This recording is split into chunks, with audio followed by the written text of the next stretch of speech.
All right, what's good, guys? This is going to be part 2 of the steroid boot camp. We're going to be going over understanding hormones in this one. This is a 20-part series. This is part 2. Like and subscribe if you want to keep watching these because they are going to be coming in hot very frequently until this goddamn series is completed and finished. So, again, today we're going over understanding hormones, testosterone, estrogen, DHT, prolactin, and how they interact. This is very important for your cycle. If you don't understand hormones, then you don't understand steroids. You don't understand how to mitigate side effects, and you're not going to understand what to do throughout your blast. So let's go ahead and get right into this shit. We're going to go ahead and start out here. So part 2, understanding hormones. Here we go. We're going to jump right into it. Now, the first thing we got to go over here is going to be the big 4 hormones in cycling. So this is basically going to be everything that you are targeting, you're looking out for on your labs to make sure that they're always in range. So the 4 key players are going to be testosterone, estrogen, DHT, and prolactin. All 4 are very fucking important. You always want to make sure they are in range. They all impact muscle growth, recovery, mood, and health. So in terms of the short-term sides, long-term damage, these always have to be in range. Mismanaging one can derail an entire cycle. So let's say that you have crazy high test. Obviously, sides are going to come in from that. If you have crash test, sides are inbound. If you have low estrogen or a surplus of estrogen, sides. You want it to be directly in the fucking middle in that reference range. High DHT, sides. Low DHT, sides. Prolactin, same shit. Vice versa with this shit. So you always want to make sure you are keeping an eye out on these. Mainly, this is going to be, again, for the short and long-term sides, specifically for those short-term sides that you always hear about when taking steroids. So, like, mental sides, ED, gyno, shit like that, anything in that nature that can happen quick, these are generally going to be those factors that you're looking out for. So, going to pump right through this motherfucker. 2, so, testosterone. As I always fucking say on my Instagram, at Diagofit, hit me up there. Testosterone is the base of any cycle that you take, brother. You cannot run a cycle without testosterone as your base unless you are taking a peptide such as growth, such as RETA, such as TERS, such as IGF-1, such as melanotan, such as anything, bro, BPC. You won't need a test base for these because these are not hormones. This is a completely separate subsector of compounds. But if you are going to take steroids, gear, testosterone is always going to be your base. Keep that in the back of your head because so many people fuck up. They take cycles like Anavar only, like Winstrol Mast, like Ment, and they're not taking tests as a base. And this is when you run into massive side effects in the short and long term. So please always keep this in mind. This is your base, always. Testosterone is the primary male hormone for muscle building and performance. Nothing trumps test, brother. Test will always be the king of all compounds. So before you go about hopping into other compounds like VAR, like Tren, test is going to get you the most results you possibly can get and for the long haul. So compounds like Tren, you get the results, cool, you get them fast. Obviously, you're going to get them fast with Tren. But it's not consistent because once you get off, you're not going to be that same person on Tren. You're going to go back to fucking baseline very quick if you don't have your protocol dialed. With test, this is long and steady gains, and you can get gains pretty quick too if you're a hyper responder, but this is the primary male hormone. Now, this does support recovery, energy, and libido. Anything that makes a male, that's fucking testosterone. So that's why it's so important. And this should, once again, be the foundation of every cycle to prevent shutdown issues. So if you take a compound, as I mentioned, like VAR, like Winnie, anything you take is going to shut you down, bro. Any hormone that is not testosterone, even test, anything you take, it's going to shut you off. But with these other compounds, it's going to literally shut you down. Your testosterone levels will drop unless it's a specific compound that will increase tests. Very rare, but they do exist.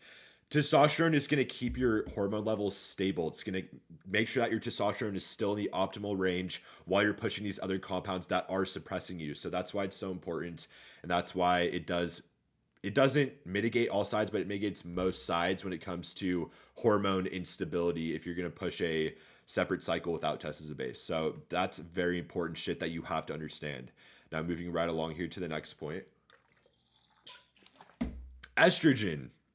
This could be your friend or your fucking foe. So, produced when testosterone converts via aromatase, this is when estrogen does arise. So, whenever you take tests, whenever you take any type of compound, a test derivative, it is going to increase your estrogen as well. It will come across as your E2 or estradiol on your labs. Now, healthy levels of E2, of estrogen, will improve joints, libido, and muscle fullness. Now, this is not to be confused with a surplus of estrogen or very high estrogen. Very high estrogen brings on massive side effects. But you need estrogen to grow. You need a optimal range of estrogen to remain a normal fucking person, to get all those benefits from the gear. Estrogen is a very valuable tool that you need to be optimal along with your testosterone. A lot of people think estrogen is the fucking enemy. It can be. It definitely can be, but it's your friend. It's your friend, and you want to keep that motherfucker in that optimal range. That's when you get crazy fucking results on your cycle. You feel a lot better on your cycle. You mitigate most of the sides that come across with like a test only cycle, test far, test mass when you're pushing your blast.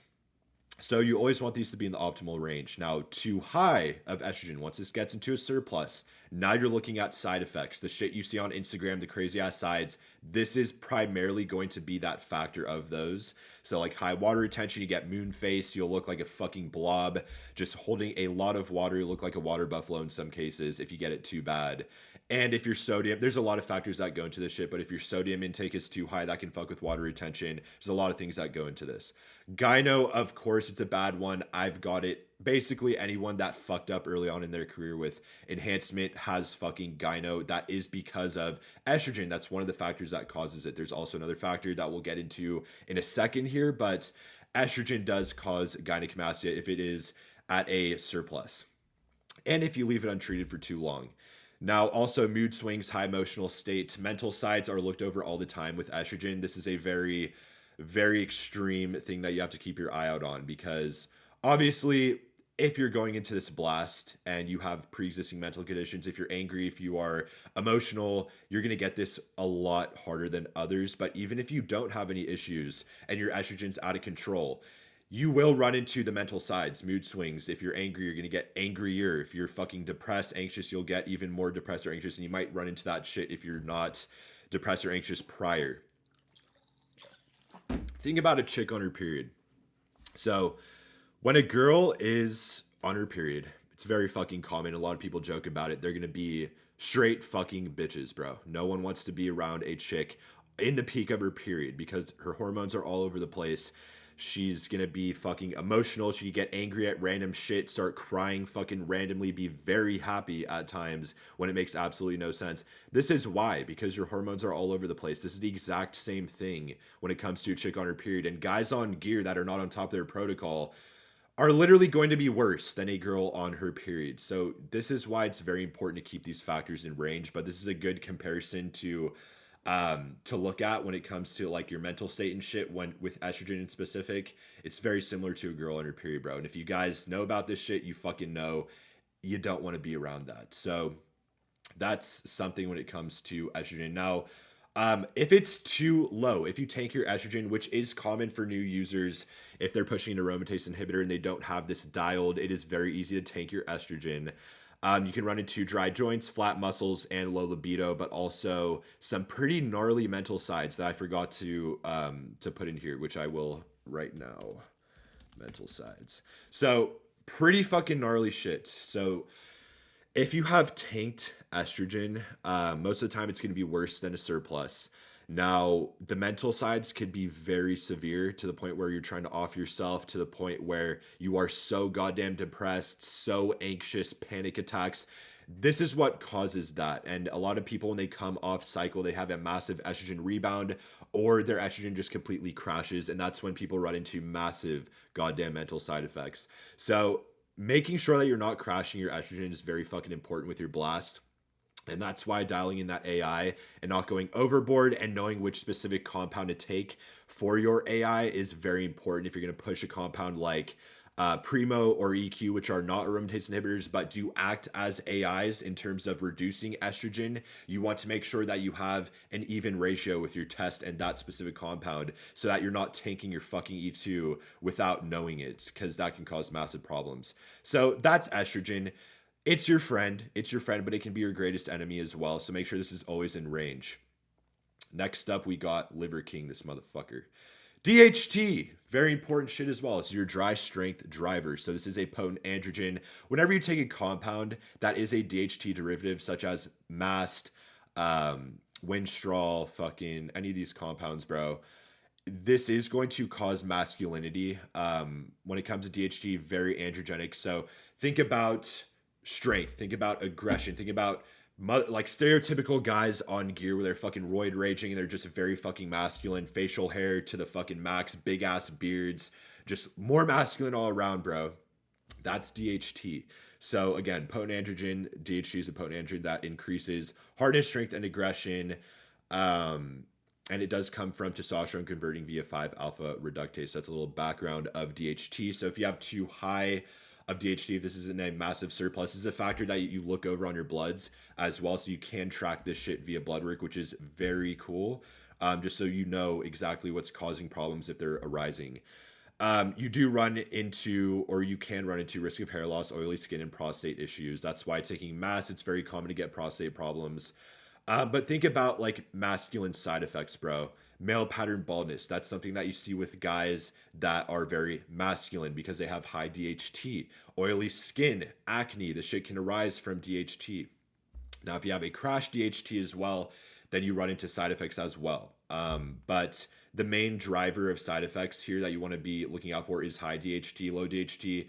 It's not as bad as high DHT because once you start losing your hair, it's very hard to come back from. You only have a certain amount of follicles in your head, and once you start losing them, there are ways to regrow your hair. There are ways to mitigate this, but it's very similar to gyno. Once you get that gland, you can't get it back. Like you can't remove that shit with gyno. You have to go through a surgical procedure, a gyno surgery, to remove the gland fully. There are ways to reduce the gland down, but it will never be fully removed, and that's the same shit with hair loss. So if you are worried about hair loss, you have to keep track of your DHT. If you're taking a DHT derivative, make sure you're on top of this shit. Because once again, you can regrow your hair, but you're never going to get it back to the way it was prior to this. If you're running into hair problems prior to gear, if you have a genetic history of hair loss and male pattern baldness, you have to be very on top of this because if it gets to that point where it's just so fucking bad, you're running into massive male pattern baldness and the hair regrowth protocols are not working, you will have to get a transplant when it comes to your hair, and that sucks. That sucks. Gyno surgery sucks. A hair transplant fucking sucks. But if you're not on top of your protocol, this is shit that you have to deal with. This is something that you have to keep in the back of your head that this will happen. You will have to get a hair transplant if you give a fuck about your hair. And if you don't want to run into that, make sure your protocol is dialed and you're on top of your fucking DHT. So DHT compounds like masculinity, they don't aromatize to estrogen. That's a very solid factor about these compounds, but it does come with its own set of sides. So that's something that you have to keep in mind as well. DHT, very fucking important for those short and long-term sides. Now let's move on to the next one here. Prolactin, another major one. Prolactin is the silent killer.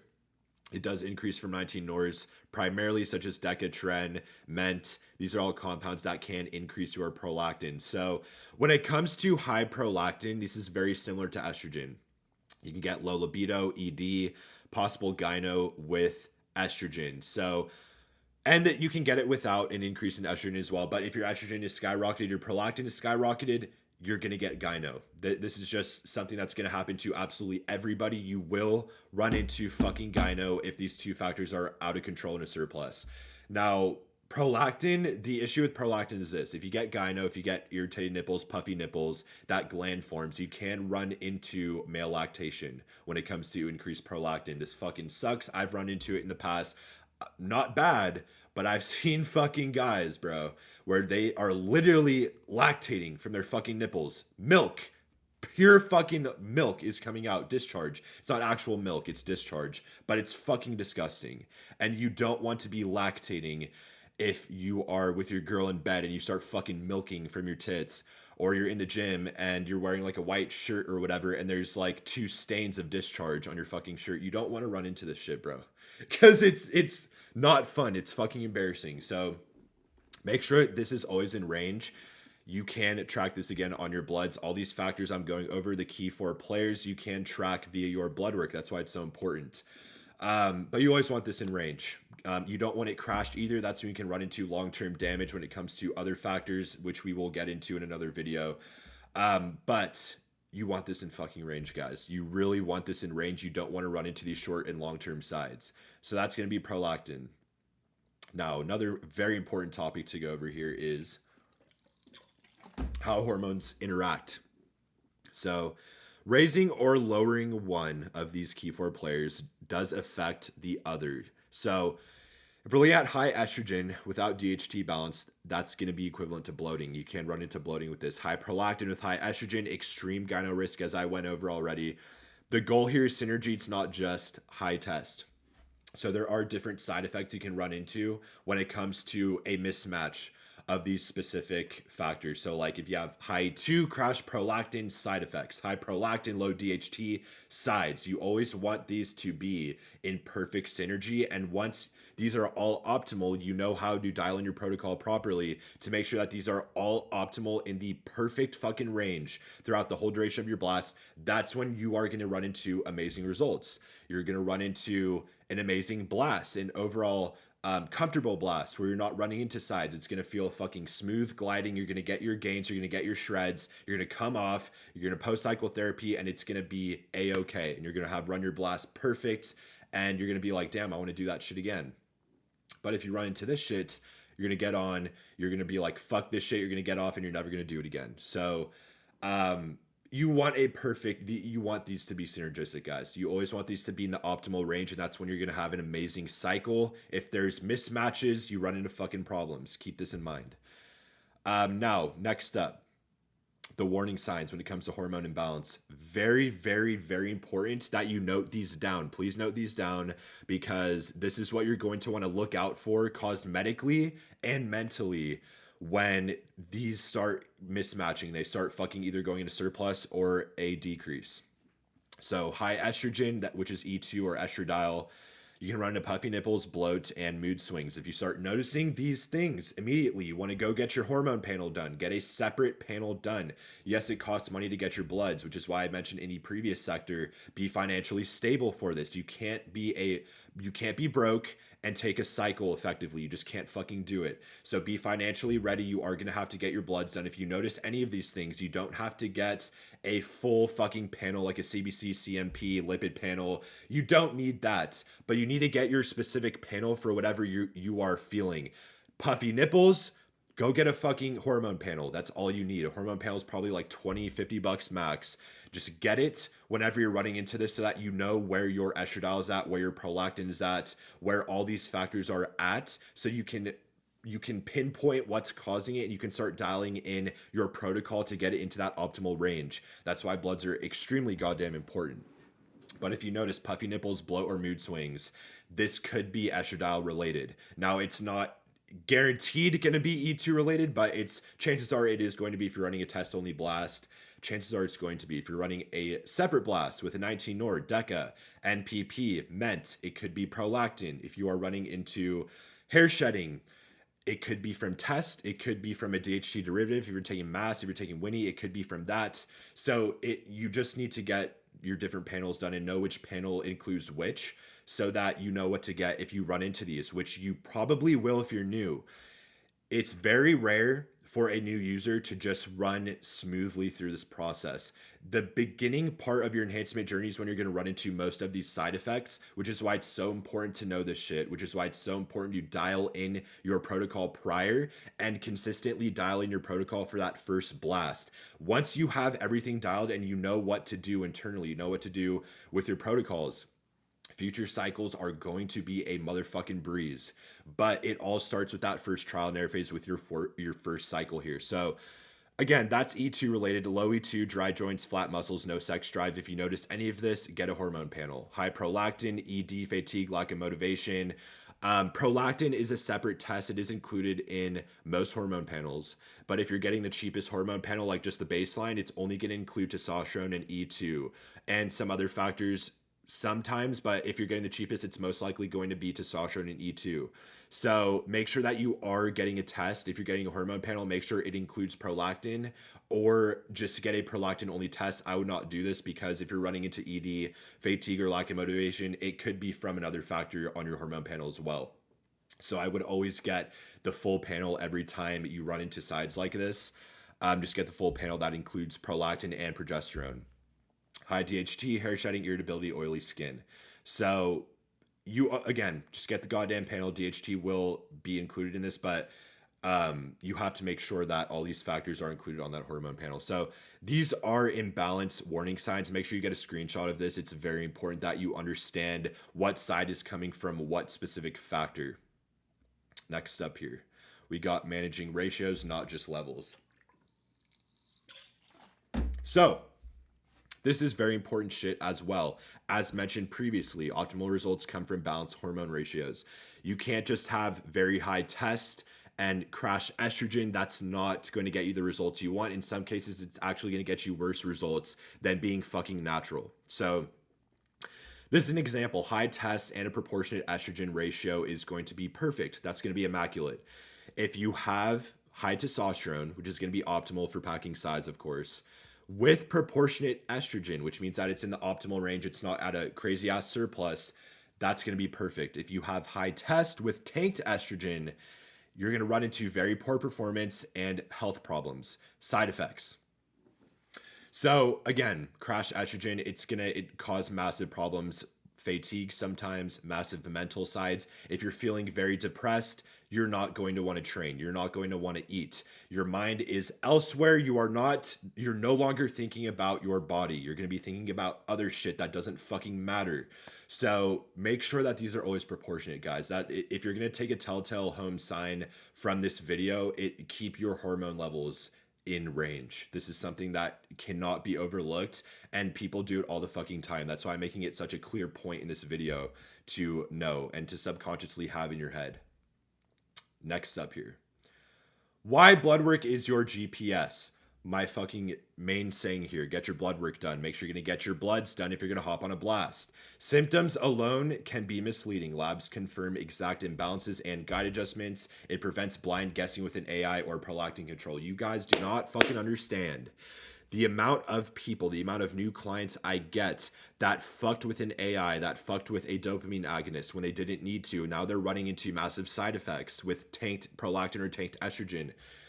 You want to know before you start popping these things like candy, if you're taking Arimidex, Aromacin, Caber, Pramipixel, whatever the fuck it is, before you take it, you want to know what factor is causing the fucking side.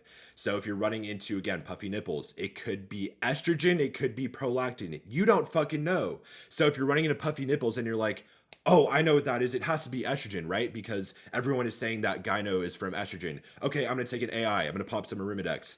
Oh, fuck, the nipple, it's still puffy. I need to take more. Give me another Arimidex. Give me more Aromacin. It's how you fuck up. It's how you run into side effects. So you have to be eyeing your labs. You want to make sure that you're counter-referencing your labs to the side and make sure that you know what specific biomarker on your labs is causing this side effect. And that's when you're going to win. If you're just fucking guessing and you're like, oh shit, I'm lactating, it has to be prolactin. It probably is prolactin. But you don't know that. It could be estrogen related. So you don't just take fucking Caber. You don't just start popping fucking Caber because you are running into gyno. So keep this in mind. Please keep this in mind and make sure that you are always on top of your bloods. If you can't afford the blood work, don't take the goddamn cycle. Simple as that. Next up here. Cycle success. So to conclude this shit, what are you looking for your cycle? Like I told you guys, telltale sign from this video is to maintain hormone stability. Your key 4 fucking players: estrogen, prolactin, DHT, and what was the other one? Why the fuck am I'm going blind. Testosterone. Motherfucker, of course. So those are your key 4 players. You want to make sure that these are always in fucking range. You don't want crazy high tests. You don't want crazy low E2. You don't want very high prolactin. You don't want very low DHT. These all have to be in range because stable optimal hormone ranges are equivalent to the best possible gains, the best possible results from your blast with minimal side effects.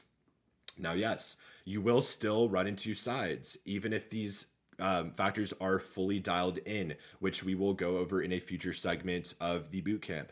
But as long as these are always in range, you are going to mitigate 90% of the short and long-term issues that can arise from gear. So please make sure that these are always in range. Wild hormone swings equals health risks and also is equivalent to a wasted cycle. Because if you run into this shit, if you run into gyno, if you run into the mood swings, you're not optimizing the cycle to be dialed on a program. Keep in mind, you have to make sure your diet and training is always in check day in, day out. This is a 24/7 game. This is not a fucking be motivated for 2 weeks and get a crazy physique. This is something that you have to do long term.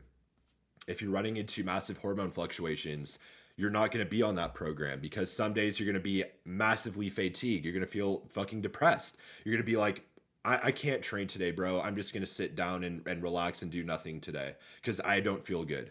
Okay, that's not optimizing your cycle. You have to be dialed every day. If you're running into hormone fluctuations, you're not optimizing the goddamn cycle. It's going to end up being a waste. You're going to put your body through crazy stress unnecessarily when you don't fucking have to, and you're not going to benefit from that blast. You only have a certain amount of cycles in the tank that you can take, brother. If you're wasting that gas, if you're wasting those blasts and you're not getting the best possible results, you're going to get fucked up. There's going to be a point where you can't run another cycle again. And you're going to look back and you're going to be like, did I utilize all my cycles the best possible way I could? And if you answer no to that, you're going to be filled with regret. You're going to be like, I should have done this. I should have done that. I shouldn't have wasted that cycle. And you're just going to be fucked.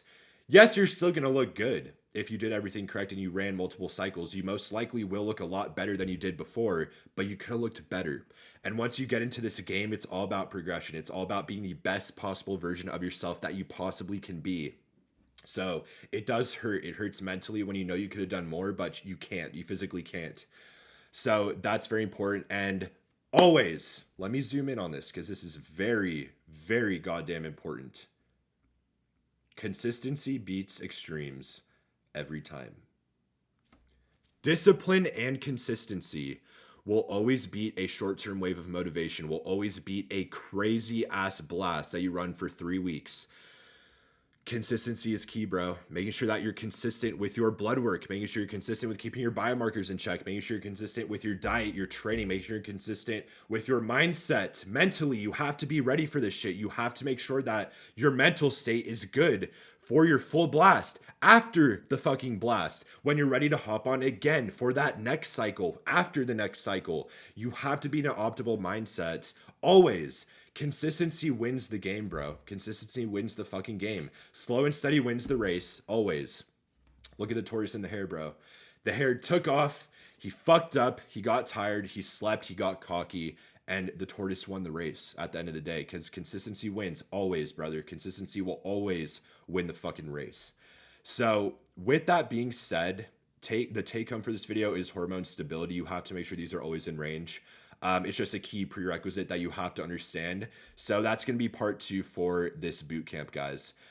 If you liked, like and subscribe, comment, let me know what you think. The account's new. I will be responding to all comments. If you look at the past boot camp videos, I'm responding to every single comment.